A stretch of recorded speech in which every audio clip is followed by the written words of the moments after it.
मेरे दाहिनी ओर नरेश रावल साहब खड़े हुए हैं, गुजरात कांग्रेस के सीएलपी नेता रह चुके हैं और अभी यहाँ इसी अधिवेशन के लिए आए हुए हैं। साथ में राजेंद्र सिंह बिधूड़ी जी, आप विधायक है राजस्थान से, आपसे भी बात करूंगा। लेकिन नरेश साहब, पहले मैं आपसे पूछना चाहूंगा, अब सोनिया गांधी के भाषण की जहां तक बात रहे, उन्होंने कहीं ना कहीं बीजेपी पर निशाना साधा, संघ परिवार पर निशाना साधा।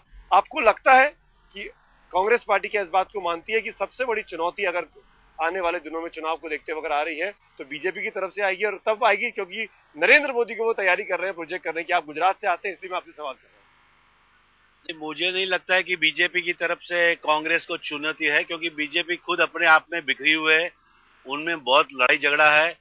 आज मैंने कांग्रेस को एक होते हुए यहाँ पे देखा, और एक होकर उन्होंने हमारे प्रिय नेता राहुल गांधी को जिस तरह से उपाध्यक्ष का पोजीशन दिया है, तो हमको गुजरात में बड़ी खुशी है इस बात की।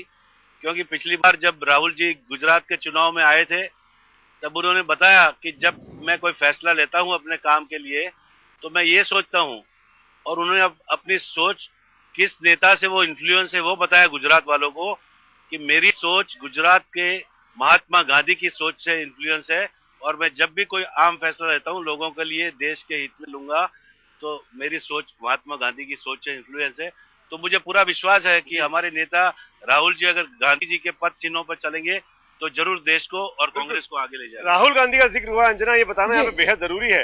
कल जो सीडब्ल्यूसी का फैसला हुआ उसको आज रेटिफाई कराया गया। अमूमन ऐसा होता नहीं है एआईसीसी के खुले सेशन में, पर क्योंकि राहुल गांधी का मामला था, क्योंकि तमाम युवाओं को पहले से चिंतन शिविर में बुलाया गया था, करीब 40% पार्टिसिपेंट जो है वो युवा हैं, एनएसयूआई और यूथ कांग्रेस के कार्यकर्ता हैं, जाहिर तौर पर जब राहुल गांधी के नाम की घोषणा हुई सबने दो हाथ खड़े करे, उनके नाम को रेटिफाई किया, और फिर करीब 5 मिनट तक पूरा ऑर्केस्ट्रेटेड वे में आप ये कह सकती हैं कि वहां पर राहुल गांधी के लिए नारेबाजी हुई। हर कोने से एक तरीके से कंपटीशन शुरू हो गया कि कौन पहले राहुल गांधी के लिए नारे लगाता है, और अमूमन स्थिति ऐसी बन चुकी थी पूरे हॉल के अंदर, ऑडिटोरियम के अंदर, कि हम राहुल गांधी के ज्यादा बड़े भक्त हैं, हम राहुल गांधी के ज्यादा बड़े सिपाही हैं, आप नहीं है। अंत में राहुल गांधी को अपनी सीट से खड़ा भी होना पड़ा।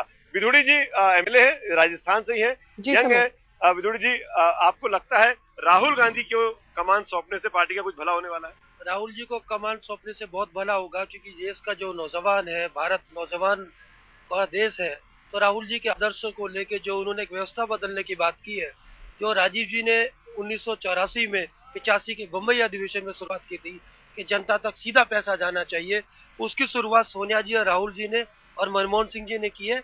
जो कैश क्रेडिट सीधा जा रहा है, इससे भ्रष्टाचार एकदम खत्म होगा, और जो जनता तक 100 रुपए की बजाय 50 रुपए मीडिया के लोग दलाल खा जाते थे, सत्ता के दलालों को खत्म करने का काम जो शुरुआत राजीव जी ने की, उसको राहुल जी अंतिम छोर तक ले जाएंगे। बिल्कुल। और अंजना, यही है यहाँ पर आपने देखा, चाहे राजेंद्र बिधूड़ी हो चाहे नरेश रावल हो, हर पीढ़ी का नेता राहुल गांधी की जय जयकार कर रहा है, और ये चिंतन शिविर एक तरीके से हम कह सकते हैं कि ये गांधी परिवार का शो बनकर रह गया। प्रियंका गांधी भी जयपुर पहुंच चुकी है, कभी भी ऑडिटोरियम में आएंगी, जाहिर तौर पर राहुल गांधी जब बोलेंगे तब प्रियंका के रिएक्शंस भी देखने वाले होने वाले हैं। बिल्कुल, कांग्रेसियों की तो ये खासियत है सुमित, बिल्कुल माहौल ही उन्होंने जयपुर का इस वक्त कर दिया है राहुल में।